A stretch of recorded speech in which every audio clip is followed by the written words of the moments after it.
right, good afternoon, everyone. My name is Adol Panda with the Board's Division of Consumer and Community Affairs. It is my pleasure to introduce our next keynote speaker, Vice Chair for Supervision, Michelle Bowman, who will share pre-recorded remarks. Good afternoon, and thank you for joining us today at the Board's third annual Financial Inclusion Conference. While I'm unable to join you in person, I wanted to highlight the importance of financial inclusion in building a strong and stable financial system and an economy that works for everyone. Much of today's discussion will highlight how innovation enables financial inclusion. Banks are at the center of financial inclusion efforts, and one of the most powerful tools banks have to expand access and build a more inclusive financial system is through innovation. When banks innovate responsibly, they can build a faster and more efficient banking and payment system, lower costs, expand product availability to underserved consumers and businesses, and promote market competition. These outcomes advance financial inclusion by making useful, affordable financial services within reach of more Americans. As bank regulators and supervisors, the Federal Reserve has a role to play in encouraging responsible innovation while maintaining a safe and sound banking system. But it is important to be clear about what that role is and what it is not. We can create a supportive regulatory environment by being receptive to new ideas and technologies. We can provide clarity on our expectations. But ultimately, the decision of when and how to innovate rests with each bank and its management. They know their customers and their communities and their risk appetite better than we do. Our job is to set clear expectations, to be transparent, and not to micromanage individual business decisions. A rapidly growing area of bank innovation is in the adoption of artificial intelligence. AI applications hold real promise for expanding access to financial services and to help banks more effectively reach low and moderate income consumers. For example, AI can assist in expanding the availability of credit. AI is not the first technology with potential to expand access to credit for the or underbanked. I've spoken before about alternative data as a potential opportunity for some consumers, like those with poor or no credit history, but with sufficient cash flow to support loan repayment. But AI could be used to further expand this access as financial entities use more data sets and refine their understanding of creditworthiness. Of course, we know that using AI in this context, in a way that has more direct impact on credit decisions affecting individual customers, presents more substantial legal compliance challenges than other AI use cases.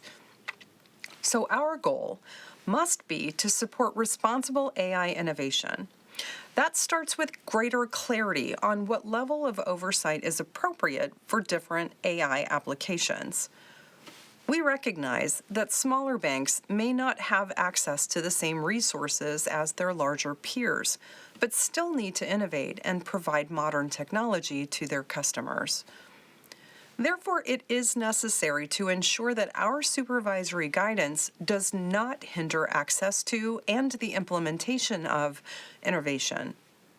This includes emphasis on the flexibility to develop, implement, and manage AI to be consistent with their unique structure, business, and culture.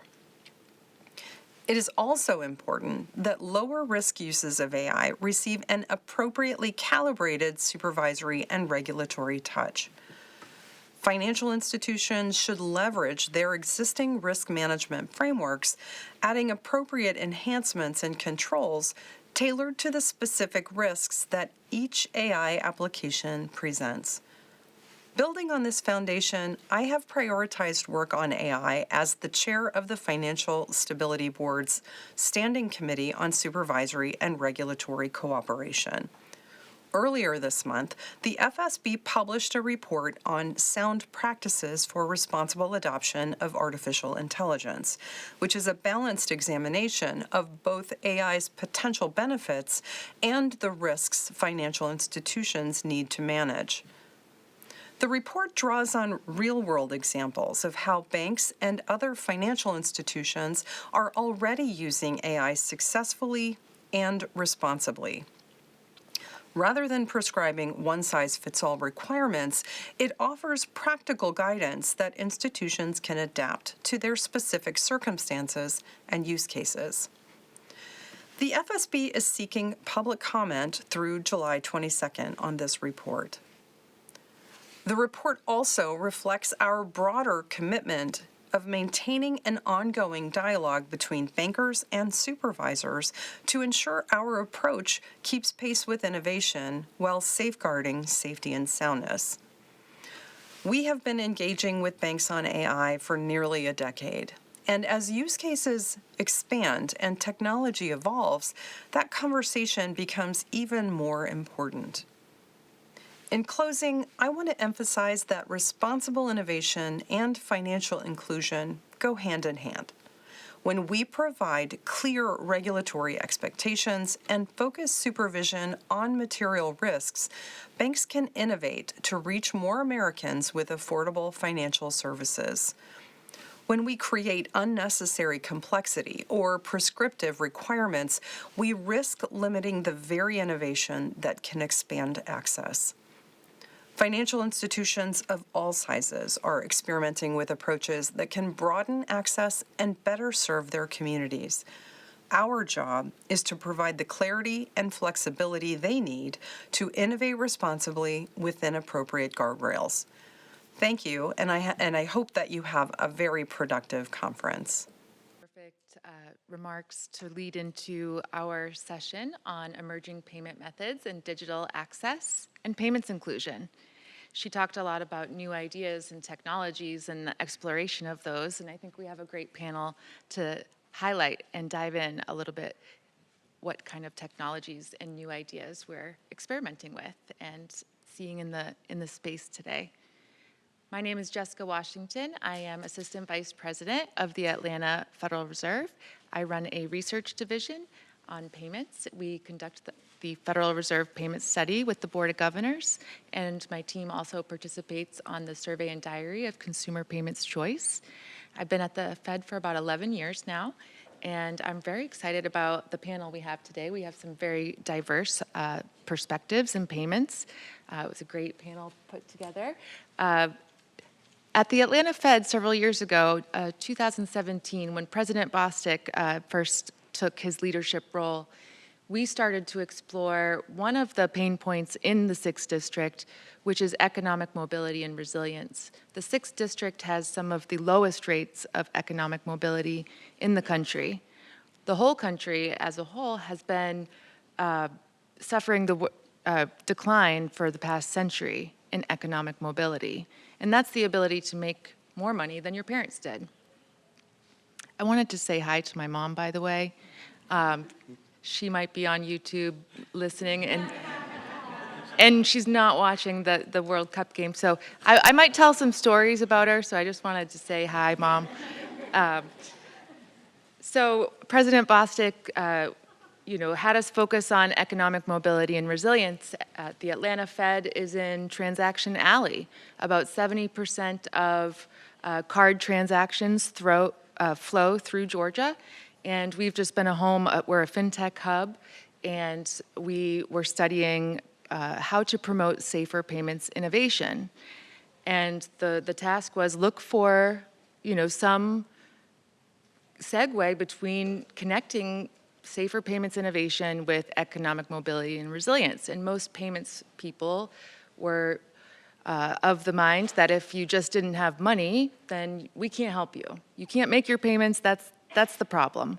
But we explored that a little bit more closely, and exploring economic mobility and resilience really helps the Fed pursue its mandates with maximum employment and price stability, because we need to understand why some people and places, not just people, but communities and regions, They might be able to thrive economically and bounce back from shocks while others struggle. And so we want to understand that more. We know that financial inclusion can promote economic mobility and resilience, and it can be achieved when individuals, families, and communities can access and use quality financial products and services. And if you look at the financial indicators that the World Bank puts together in the G20, quality of products and services was added several years back. It's not just about access, it's about the use, the ability to use, and those services being built with benefits to all. So we also know that accounts at financial institutions is where your financial life, your entry point is, where you can start and manage most of your financial life. However, in the Diary of Consumer Payments Choice and Behavior, our new data shows 95% of consumers in the United States have a bank account, have adopted a bank account. That number stays pretty static from 2024. And then also 74% of consumers have adopted some type of non-bank or neobank account. Then why are we still experiencing some of the lowest rates of underserved and vulnerable, and why are they becoming further marginalized from our economy? So what does this have to do with payments? Bringing more benefits to consumers, digital payments and new technologies have the ability to do if they're able to get in those hands. When we started our research at the Atlanta Fed, we also tried to highlight some of the groups of people who might be further marginalized with the growing digital economy. And we identified cash reliant, whether it be by choice or by other circumstances, and also financially vulnerable. And financially vulnerable, we chose to recognize can be somewhat demographic or geolocation related, but these things can pop up throughout life. It's not necessarily a permanent status to be a vulnerable population. There can be circumstances in life from medical to legal, divorce, addiction, and so forth. So vulnerabilities can pop up for consumers at any given point in time. So now I'd like to go ahead and introduce my esteemed panel, and they can give us some background. We can start first with Eric Van Bremer. He's Senior Vice President of Customer and Industry Relations for the Federal Reserve Financial Services. Thank you, Jessica, and thank you all for joining us today. As Jessica mentioned, I'm with the Financial Services Division within the Federal Reserve System. And so essentially what my team does and works with the industry, the financial institutions, and the broader payments ecosystem on the services provided by the Federal Reserve Bank. So think anything from securities and wires to ACH transactions, yes, check clearing, I am sad to say, as well as a service that I really want to focus on today as we're here to talk about new and payment innovation, which is the FedNow solution. So FedNow is an instant payment solution that the Federal Reserve rolled out about 3 years ago in response to an obvious growing need in the industry to see faster, more efficient payments in the United States. This was the first new service we've rolled out in 40 years, really focused on bringing something to the industry that could help, largely help with financial inclusion, largely help with efficiencies in payments. So the functionality of the service itself, it runs 24/7. It settles in seconds. It's a credit push solution. And the concept is it's a real-time gross settlement tool. So if you think about it, this is taking those transactions that historically had taken days to actually clear or settle and to reconcile and giving us that ability to move money within seconds. Speed is really, really important, but I would say as you think about the conversation we're having here today, just as important as the speed is the concept of 24/7 by 365, which is having a large impact on the way we view business days, the way we view banking days, and it more closely aligns with the way consumers work today. And so we're very excited about the service, so I'm happy to talk today. I'm looking forward to the conversation, hearing what my fellow panelists have to say about innovation. Wonderful. Thank you so much for having me. My name is Marcina Tilleman Perez, and I lead global impact for a company called Circle. You're probably not that familiar with Circle, so I will take a moment to explain my role and the company. So Circle is the issuer of the largest regulated digital dollar, better known as a stablecoin.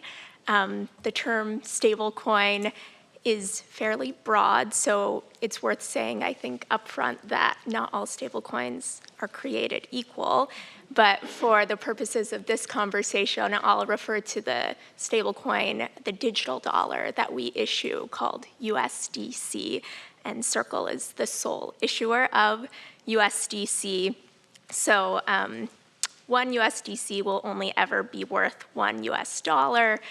Every USDC is fully backed by highly liquid reserves. So these are cash and short-term US treasuries held in regulated US financial institutions. And Circle's promise to holders of USDC is that one USDC is always redeemable for $1. So what really makes USDC different than the dollars in your bank account is not the value, but it's how it moves and how it can be programmed to function. It travels over open internet-based networks, which means it can move from one person to another in a matter of seconds at almost no cost. And it's not constrained by bank holidays or time zones. The real test of payment systems to me is really not how they function on a random, beautiful Tuesday in Washington, D.C., but how they operate when they're under stress or when everything else has really stopped to function. So in my role at Circle, I collaborate with partners like multilateral development banks and the United Nations to get this technology, digital dollars, to people in the most remote places under really serious crisis conditions. So consider Ukraine after the war broke out there. The UN Refugee Agency was struggling to deliver humanitarian aid to internally displaced individuals. And they came to us and asked if we could construct a program that would enable digital dollars to be delivered to mobile devices of individuals who were no longer able to be in their own homes. So we created this program, and individuals who had been vetted were prompted to download a digital wallet, and then instead of queuing in the cold for many hours, needing to convene in one physical location, they could receive digital dollars 24/7.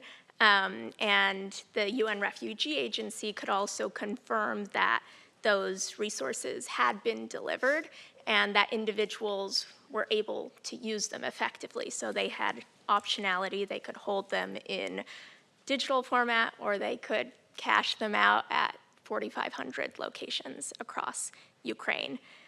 So this process that once took weeks and really didn't provide a lot of transparency to either donors or the UN could now be executed in a matter of seconds.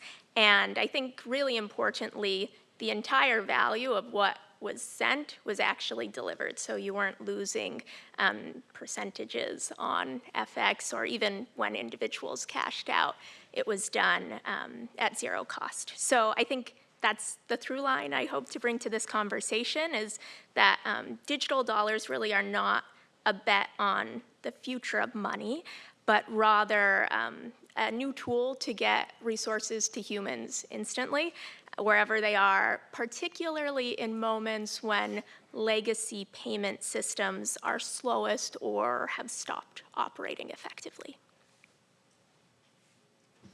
All right, thank you. Good afternoon. My name is Scott Talbot. I am with the Electronic Transactions Association. We are a trade association in DC, OSHOC, but our member companies represent about 56 trillion around the globe. We focus a lot on credit cards, debit cards, prepaid cards. So we have banks, networks, and fintechs as part of our group. From my standpoint, I've been doing this a long time. It is an exciting time to be part of payments. We always knew payments were cool, but now they're even cooler. That's, okay, I'm a payments geek, sorry. But exciting time to be in payments because we have all kinds of new products and developments.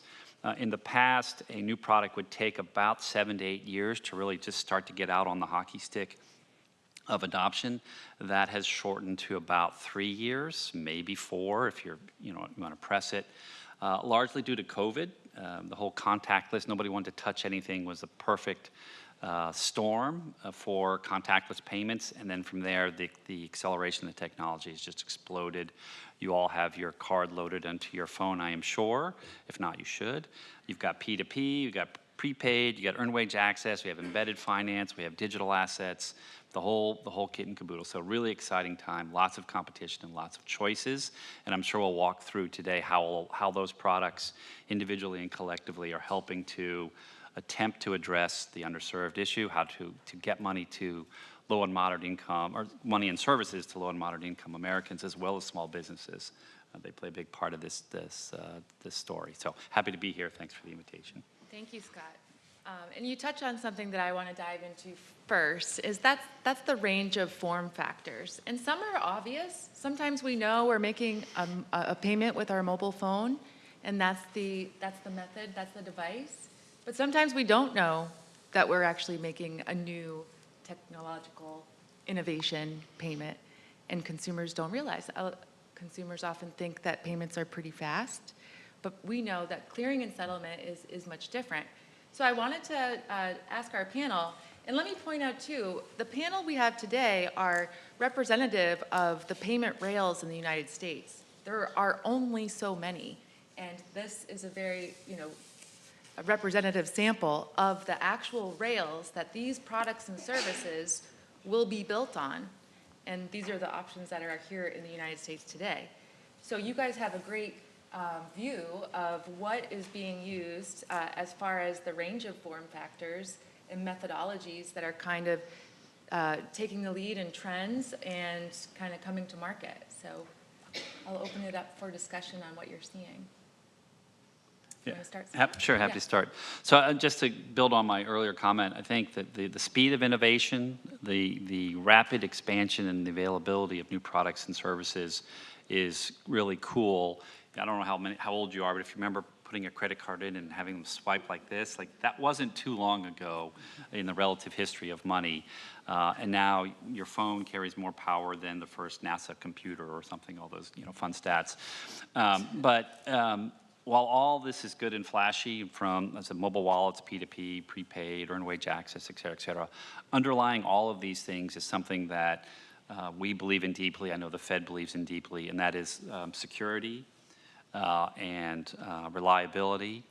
Now we're adding speed and convenience to those things. So we cannot move, we cannot roll out a new product unless we can guarantee security and reliability, whether that's protection from theft or fraud. All of those things have to be there before we can move forward with a new product and service. And that is key because trust ultimately is what we all rely upon. If you don't trust something, it's not going to happen. And so any product or service has to touch those points before you can even get to the design department and making it look flashy and cool. So that's just sort of setting the stage. Happy to talk deeper, but that's what we're seeing at this point. Yeah, I will just add, I think it's really exciting to see kind of this Cambrian explosion of payment innovations. And from my perspective, individuals now have this layered toolkit of resources. These are different tools to address very different purposes. And that's novel, that you can actually have access. And I would say that should be the goal, to expand access to these different resources that are fit for purpose depending on what you're actually trying to accomplish. Of course, stablecoins are much more relevant in cross-border instances for micropayments, or if you want to have a programmable payment when the instruction is kind of embedded into the payment. But the other really meaningful innovation of payment stablecoins is that historically in a transaction, the payment and the settlement have been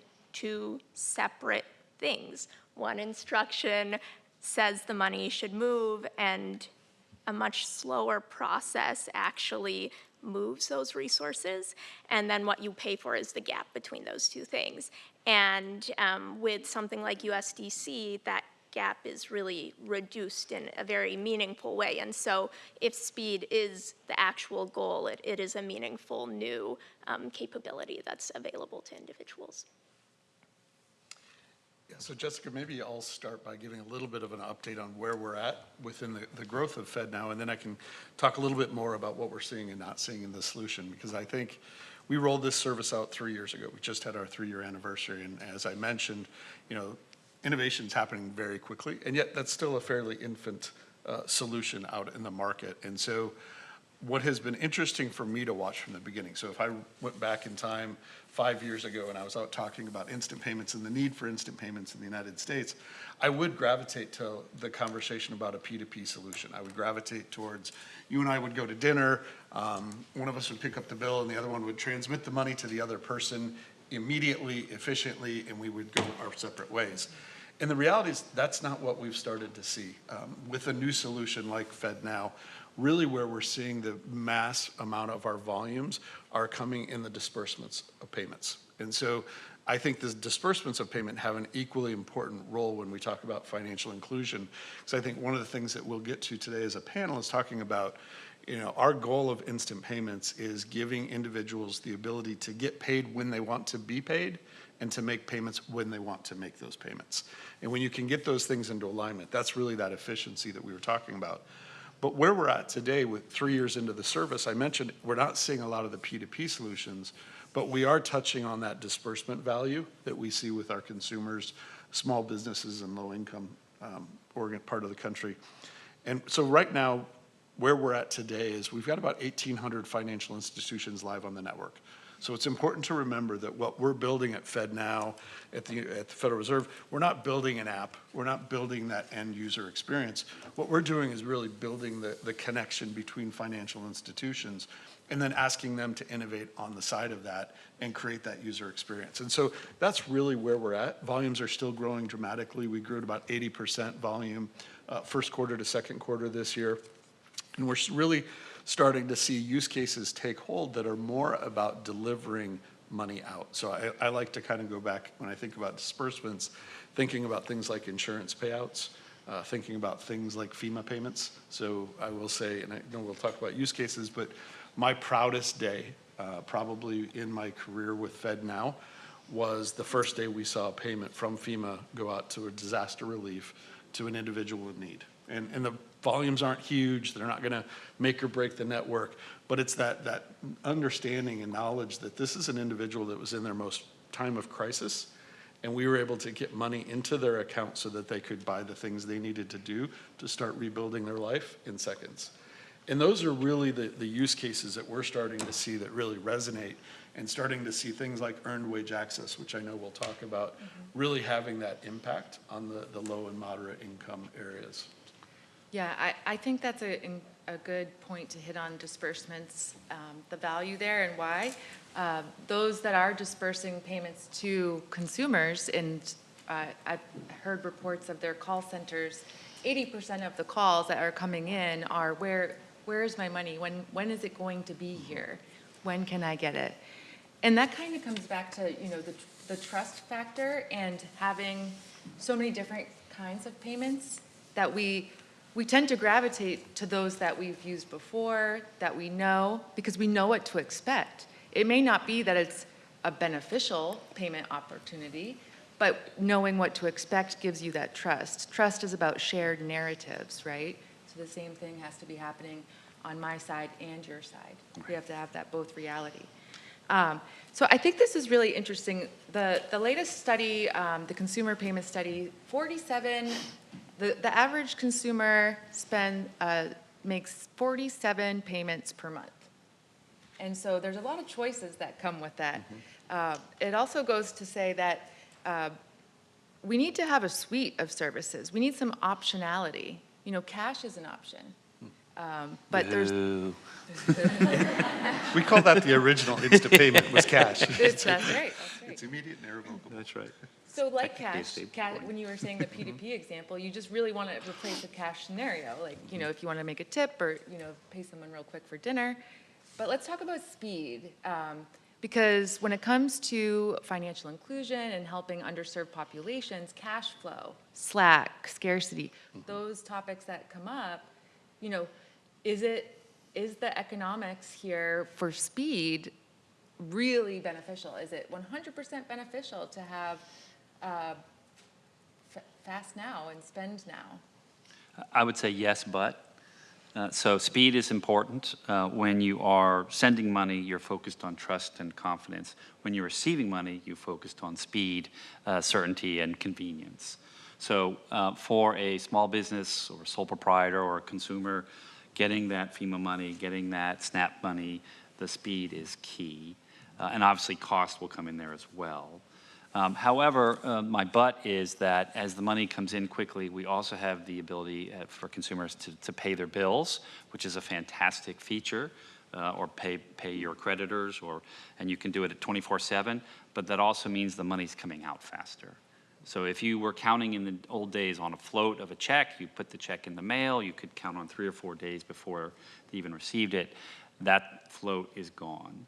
And so it requires heightened awareness of your cash flow, which fortunately we have tools to help you do that, alerts, et cetera. But speed is, I'm not gonna say it's a double-edged sword overall, I think it's a net positive, but you have to be careful. Mm-hmm.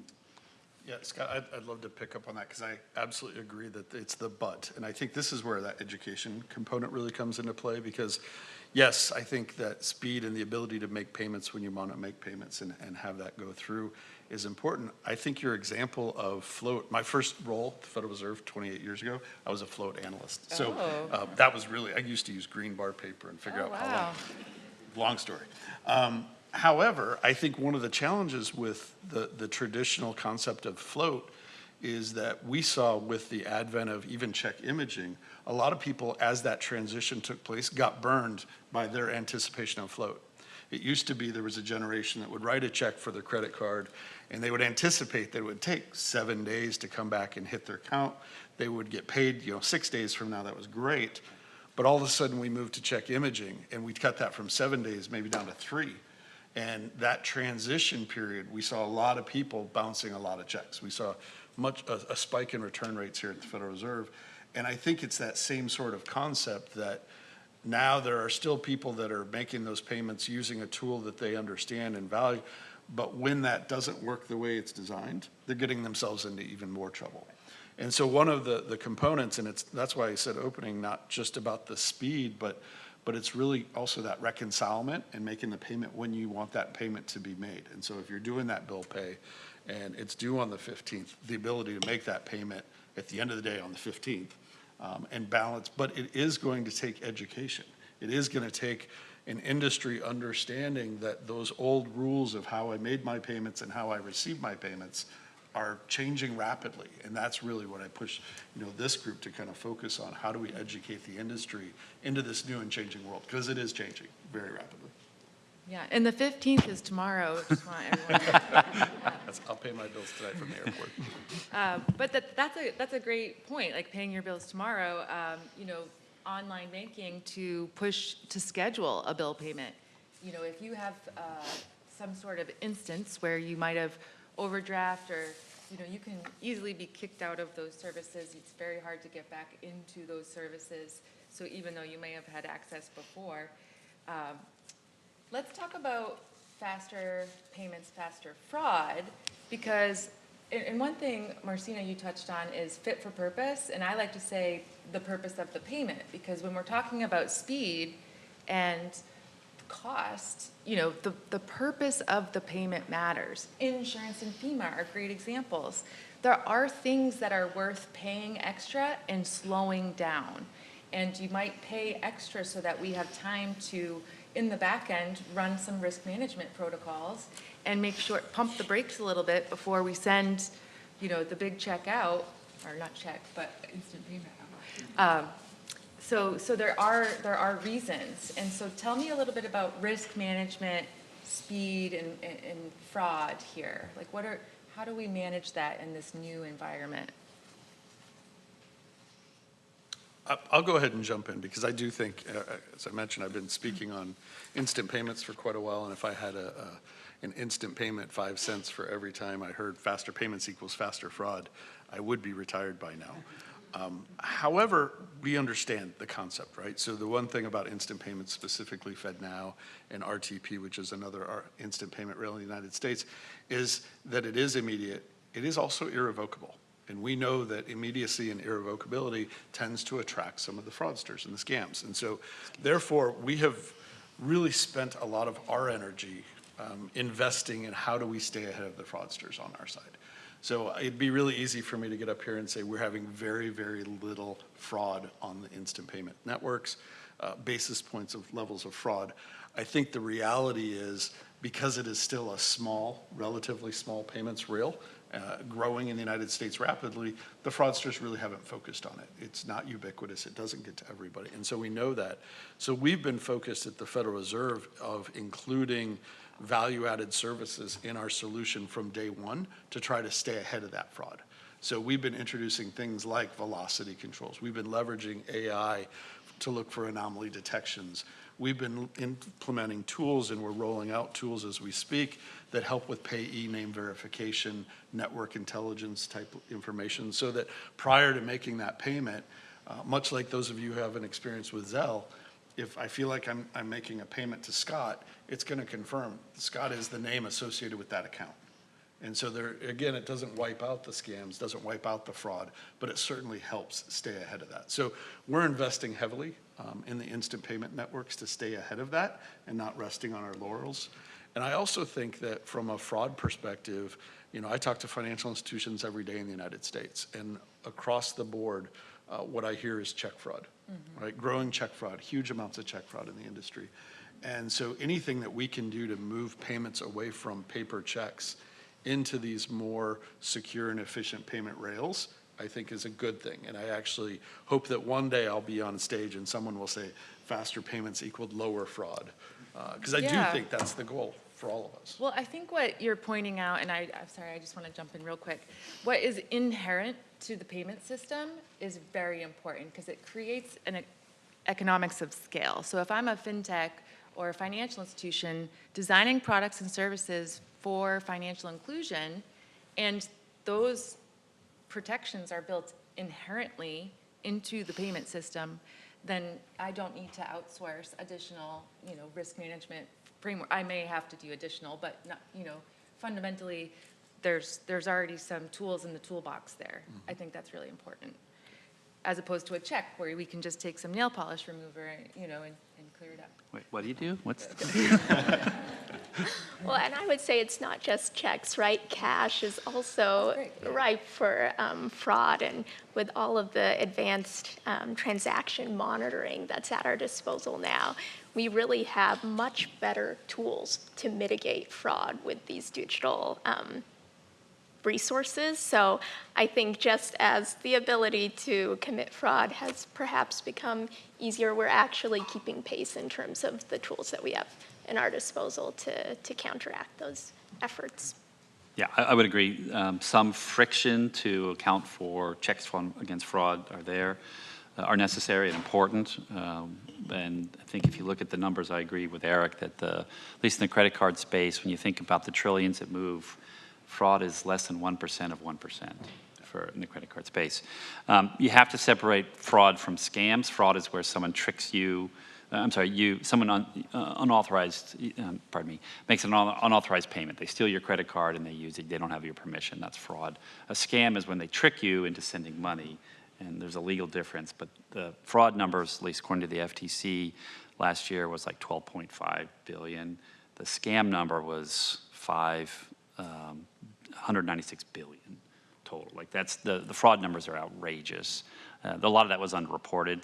But at least they're estimating it. So the focus is on, for us, and it is on both. We want to prevent both. But education is key. We've got a lot of tools, as Marcina just said, to help stop fraud, to detect and prevent it. Where we need help, where we all need to focus on is helping consumers with the scams piece, the Nigerian prince or the wedding scam or whatever the piece is. So. Yeah.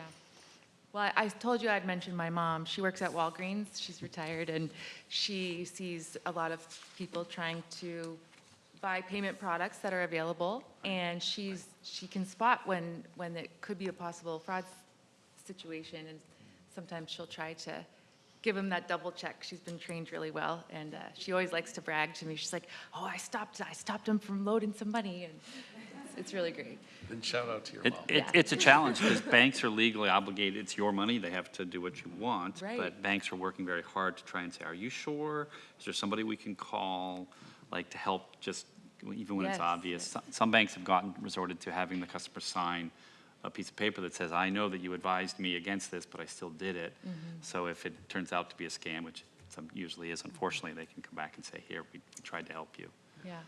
One thing when you mentioned your stats, Scott, it made me think of some of the barriers to digital payment adoption are folks that are fearful that they will be defrauded or scammed by adopting a new digital payment technology.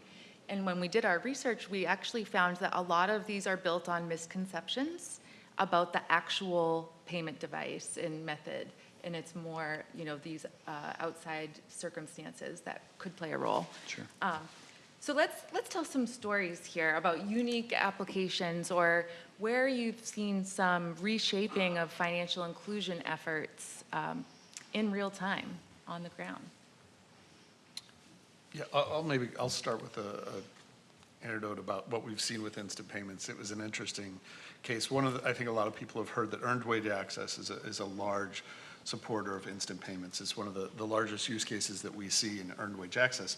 When we first started to see it, it was the story that I think a lot of you are familiar with. It's that gig economy, right? We started to hear the story about the Uber driver who mid-shift was out of money and out of gas and was able to get funds that they had already earned that day into their account to allow them to put more gas into their car and continue their story. So we were seeing that gig economy and that concept grow quite a bit. And I found myself in a small town in Nebraska, and they were like, so why should we do instant payments? And so I whip out my story about earned wage access in the gig economy, and they're all looking at me and they're like, did you see any Ubers in McCook, Nebraska today? And I'm like, very good point, very good point. So started thinking about, earned wage access as a concept, that gig economy, but what we're seeing today is that idea of earned wage is really growing way beyond the gig economy. We're starting to see it in the fast food industry, we're starting to see it in the hospitality industry, and it's really being viewed as a benefit, not just something to support the gig economy.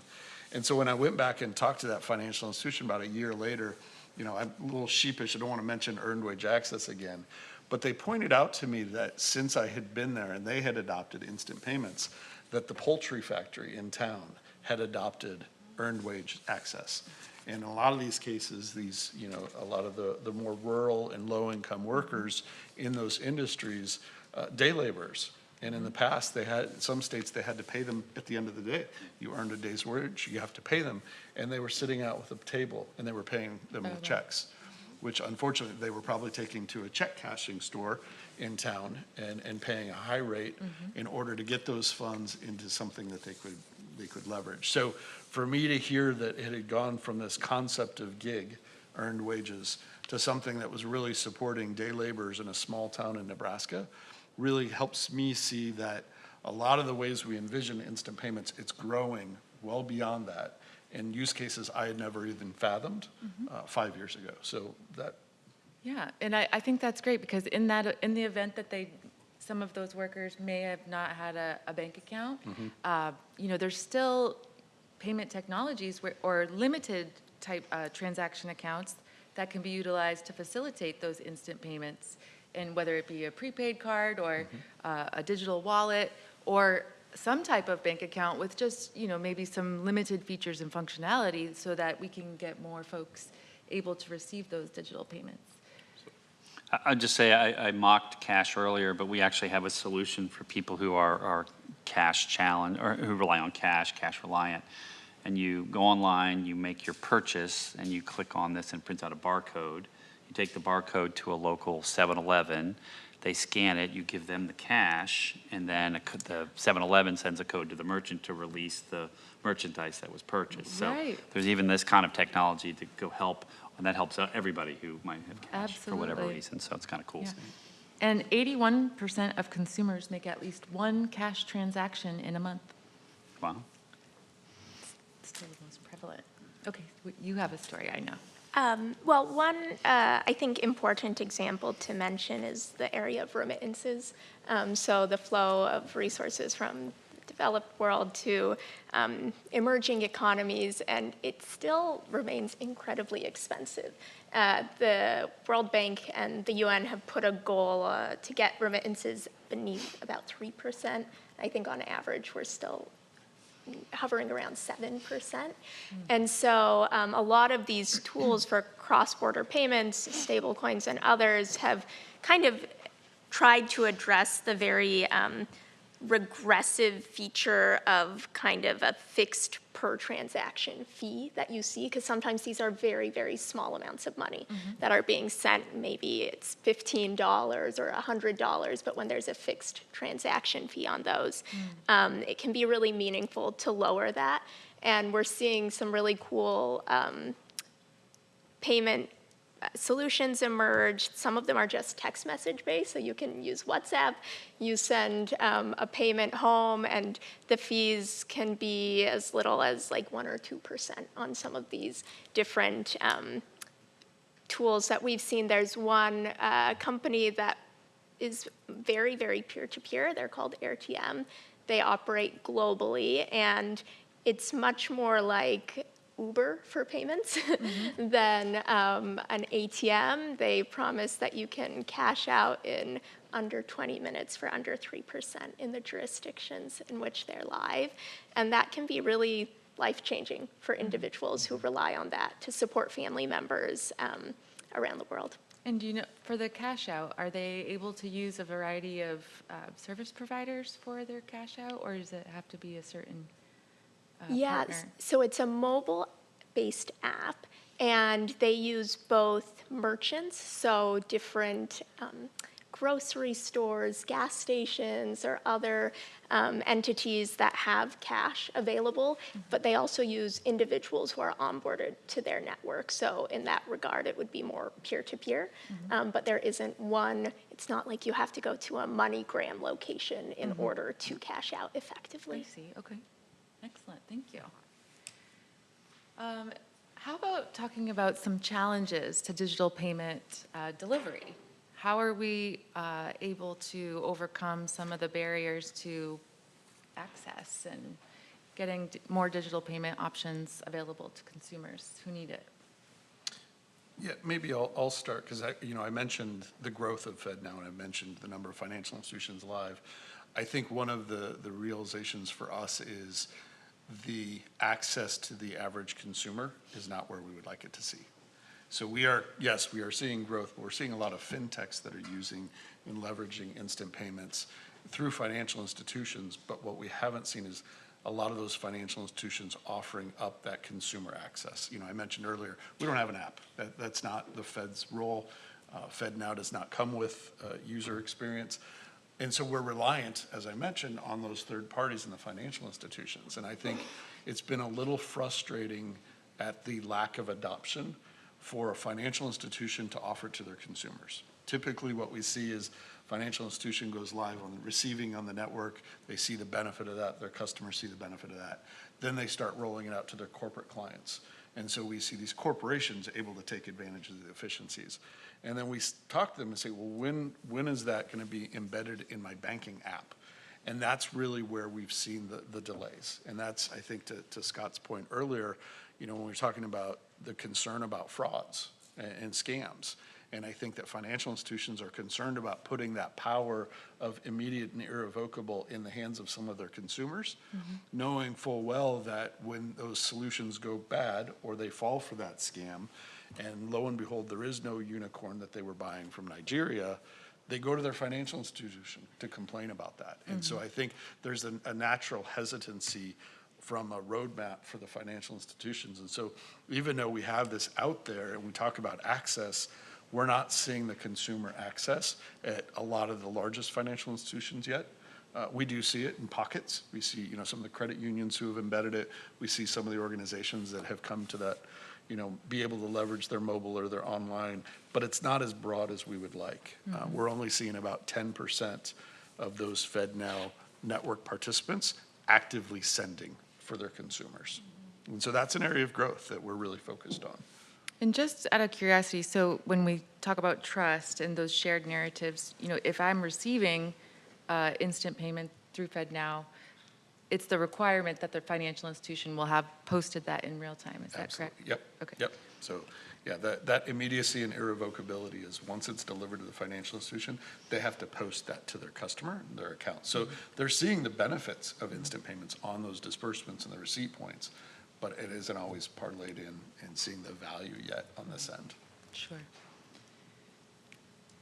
Oh, Challenges? please. Well, I would just say one of the challenges we see is that people often wait to build the infrastructure until their house is already underwater. And you really have to invest in these payment rails and in building out this digital infrastructure before a crisis hits. And it should really be approached as disaster preparedness, but it often isn't. And so, for example, when the horrible fires were raging across Maui, there was a great desire to have kind of an instant payment solution to address people's needs. They couldn't mail checks to homes that no longer existed, but it's very difficult to set these things up under emergency situations. And so kind of taking the time, making the investment to build these systems out before they're needed urgently is a challenge, but I think that's where you really unlock the meaning and the incredible value is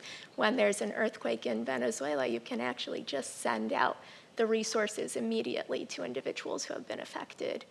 Let me ask Eric and Marcina, and feel free to jump in, Scott, a question. One of the other barriers to financial inclusion and digital payment adoption is financial literacy, right? And so I actually have tried almost every type of payment for research purposes, but I have not made a Circle payment. Do I need a PhD? Like, how do we get our and one thing in particular, in disaster situations, I heard at some point we were mailing some prepaid cards. I think that's still somewhat of a practice at points. And it is confusing. Like a consumer may look at that card coming in the mail or picking up at a booth and say, well, am I signing up for credit? Are they going to know everything about me because I start using this? Are they watching me now? There's fears and there's literacy and capability of, just digital capability. Like, it's not just about finances, it's about how do I use this app. So are these challenges that you guys are seeing? And Yeah, I will say for the programs that I support in my role, they're always partner-led. So it's really critical that we have individuals and institutions who are on the ground with the end beneficiaries who are helping us architect flows that are, again, fit for purpose. That often requires, in very, very remote settings, individuals teaching the recipients how to actually download the wallet, how to use it. In a place like Ukraine, there was much higher digital literacy, and so adoption rates were much faster. It didn't need to be as human-focused in terms of individuals actually being on the ground to onboard the folks who are actually using it. But it's really critical to make sure that there are folks who are very intimately familiar with the populations that you're trying to approach, because there are just different levels of understanding. For me, making a payment with stablecoins feels very much like digital banking or mobile banking, what I'm familiar with. But if you're not used to that, it could definitely be a barrier to entry. sure. Yeah, I think a lot of it's a generational thing as well. I look at my kids, and they've grown up in the age of digital, and they've grown up leveraging their phone for everything. And so for them, it's very natural. Right. And very quick. And, to your point about trying to try things, there's a whole lot of us within the Federal Reserve, within financial services, that once we hear about a financial institution who has embedded it into, we're all opening accounts at that financial institution because we want to experience it. We want to see what their process is and how they go through it. Yes, So yes. I now have accounts in Indiana, Colorado, California, largely for that. The real Eric Van Bermer. Yes. We call it drinking your own champagne. Yes, absolutely. Inspect what you expect. Scott, were going to jump in No, there? all good, Okay. all good. Okay. Okay, so I was going to say some of the research on social networks and cultural networks and adoption of financial management is very heavily prevalent in the research. Even in the consumer payments diary, we would say, do you have access to a card, a debit card or a credit card? And they would say no. And then later we'd say, how did you pay your water bill? And they'd say, by card. And we were like, well, what's going on? Well, they would be borrowing and utilizing their social and family networks. Another thing that we found in our research is that education about a financial activity is best delivered in the moment, at the time of I'm about to. And so I was thinking during the AI session, it would be really cool if my app could geolocate me, and if I'm in the pillow aisle at Target, to say, nope, you're not allowed to spend money in this place, and shut down my debit card. But these are real More things. likely you'd get a discounted coupon section. Yeah, right. Exactly. For pillows. But education in the moment, and like you were saying, here's how you use it now, and I think that's really, really valuable. Yeah, I'll just add that education is a huge part of what we do, not just on how to use the products, but how to fight scams. If you go onto some of these P2P apps, are you sure this is you? Are you sure you're sending it to the right person? This is irreversible? Are you absolutely sure? All of those things on top of the other layers. Education is key because if you don't understand it, you can't trust it, and then you won't use it. So it's incumbent upon us, the industry, to educate, and it's incumbent upon the consumer as well to educate themselves. So it's a shared responsibility for all of these things, for making sure the payments work and also avoiding frauds and scams. Now, one thing that came up in the earlier sessions, Governor Barr said openness and curiosity is necessary because we don't know what's possible, and that we really need to design products and services with intention. And here we are, three different, representing more than three different rails. But how are you kind of embracing that sandbox so that folks can build intentional financial inclusion products and services in your ecosystem? Happy to start on this one. So every product and service that's rolled out has the financial inclusion. That's part of our mantra. That's part of our goal. So that audience, those consumers and small businesses as well, are part of the design phase. Right. It's great to roll it out in Boston or LA, but you also have to consider Iowa and Nebraska. And so the entire country is considered as part of these rollouts. And working towards, I don't say the lowest common denominator, but working towards Americans of all different socioeconomic classes, education levels. Education programs are designed, at a lower category, lower grade reading level, so for that very purpose. So it's part of our infrastructure. Excellent. Yeah, at Circle, we have a team specifically dedicated to this work, to making sure that individuals who wouldn't naturally seek out these innovations do actually have access in a responsible way in partnership with entities who we know really have their best interests at heart.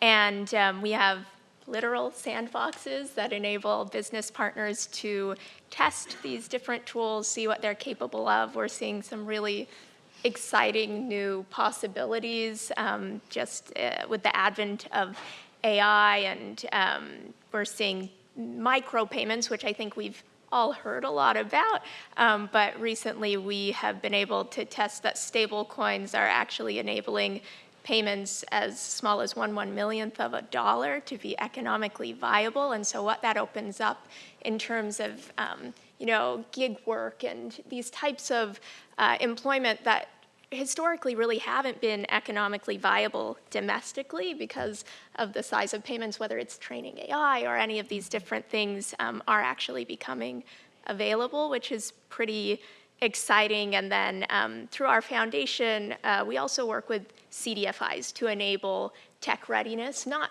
to work in stablecoins specifically, but to make sure that the communities that can benefit from innovation are actually primed to absorb it effectively.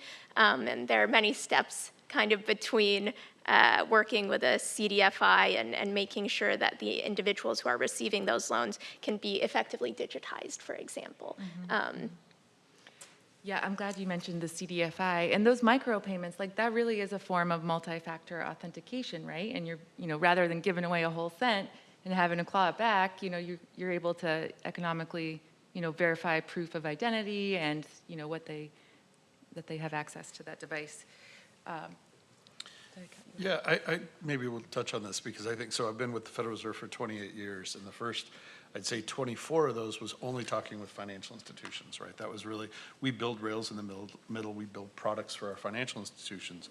But I think as we started talking about the strategies for improving payments in the United States, it became apparent that the fintech side of the house, so going one step beyond just the financial institutions, there's a lot of innovation taking place there. So I think we've had a bit of a paradigm shift as far as understanding what services they can provide and how they interact with traditional financial institutions. And so we've been spending a lot of our time at that segment of the world. And I think where we've seen some payoffs has really been in things like QR code development. So recently there was an announcement with X9 Group about QR codes. And I mentioned earlier, FedNow is an instant payment. It's a credit push, right? So you're just pushing money to somebody, which limits in some cases the use cases when you think about point of sale and the ability to push that. So we have embedded into our solution something called a request for payment. So you could actually send that request and then FedNow can respond to that request. Very similar to what you see in some of the apps today. But by doing that and leveraging and working with, our sandboxes with the fintech industry about what does a QR code solution look like, we've been able to pilot that and actually seeing transactions flow where a QR code is leveraged to send a request for that payment. Somebody can respond to that QR code and send that instantly back. And that really starts to open up innovation for all sorts of payments where there might be opportunities. So. And I can see where you could mitigate scams because you're having, to verify on both ends. Yeah. Well, we have a few minutes for audience questions. If anyone has some, you can raise your hand and we'll have a microphone. Here we have one right over here. While we're waiting for the question, just real quick, part of all of this education is financial literacy, another area we spend a lot of resources on. So in general, not just the products and services, but how to manage your budget, et cetera, et cetera. Oh, So, excellent. yeah. Just building on that, second to last point, can you talk more about how community banks, small community banks, and CDFIs are using these faster payment products, and maybe, what is the impact for their customers, and also is there a community development impact? Go ahead. Yeah, I'll jump in a little bit about how we're seeing it be used today, because it really is kind of in pockets. I mentioned earlier, we're not seeing a ton of just consumer send activity, but we do see it in pockets. And where we're seeing it is where community financial institutions are probably leading the way as far as offering it in their bill pay solutions or embedded in their treasury solutions for small businesses or even in just their online banking apps. It was a very interesting solution for us. So there's a credit union in California called Star One Credit Union, which was one of our initial pilots, and they launched with us the first day. And they were one of the first transactions we saw over FedNow. And so we reached out to them and said, so was that you, like the CEO of the bank, did you push that? And they said, no, we actually just incorporated it into our online tool, and our customers started finding it. And they saw value in use cases right away. So in that first day, just by opening up a tab that says, do you want to make a payment? Do you want it to go immediately? They were able to start allowing their consumers to see it. So I think bill pay, online community, that's where we're starting to see it. And quite honestly, we're seeing the community financial institutions leading the charge. A lot of them have a lot more controls around their customer base and knowing your customer and what they're using it for. And so I think there's been a sense of comfort for a lot of them to allow that transaction to take place. So again, the small bank in Nebraska using earned wage access and bill pay, and that's really where we're starting to see some small community financial institutions adopting the solution. I think of our 1,800 financial institutions who are live, the vast majority of them are small community banks and credit unions. We have 7 of the top 10 financial institutions, but really the bread and butter is coming from the smallest. And the CDFIs are hungry for these technologies as well to be able to, trim margins and deliver and meet their customers' needs. Did you want to talk about CDFI partnerships a little bit more that you? Well, I mean, I think we've been very impressed by the way they're approaching AI as well and making sure that they're able to deliver more despite a difficult financial situation. They are really being very creative and forward-leaning. I won't say as an entire sector, but there are definite bright spots and some really promising innovations, particularly in like the financial coaching space, and enabling those efforts that have incredible yields to go much further than being just tied to an individual person, creating systems that can be scaled really effectively. Great, thank you. Any more questions for the panelists? Yes.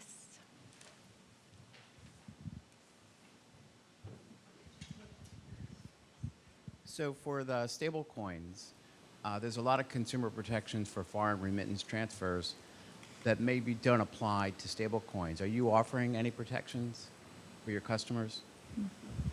Yeah, one of the reasons we've been so keen on regulation is because that does provide really meaningful consumer protections. And I would say the Genius Act, which passed about a year ago, is one of the most meaningful efforts in regards to consumer protection and financial services that we've seen for a long time. And we are very keen for similar regulation to be passed on a global scale because we think that encourages the right kind of innovation without ever compromising consumer protections.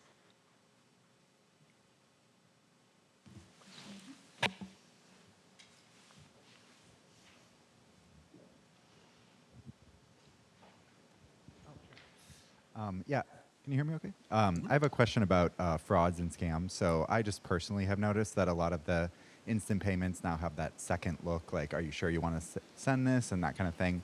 Has that been proved to be effective in reducing scams and fraud? I was just curious if there's any data or information to support that. So from what I've seen, yes, it has. I don't have hard data for you, but because some of this doesn't get reported, consumers are embarrassed. But yes, my understanding is we've seen a reduction in fraud and scams from using those techniques. We also get people that complain, gosh darn it, I already said yes, why am I have to say yes again? But nothing's perfect, but we have seen a reduction in scams from the use of those and other features. It's a multi-layered, multi-pronged approach to fighting this. And I can't recall, but Lally, I remember we had some research that pointed to the just-in-time education really impacting decisions. And those that are able, they're training their front lines, like we said, in order to prevent. However, some folks are just truly don't believe that they're in a scam situation. So no matter what you say. Right, unfortunately. Any more questions for our panelists today?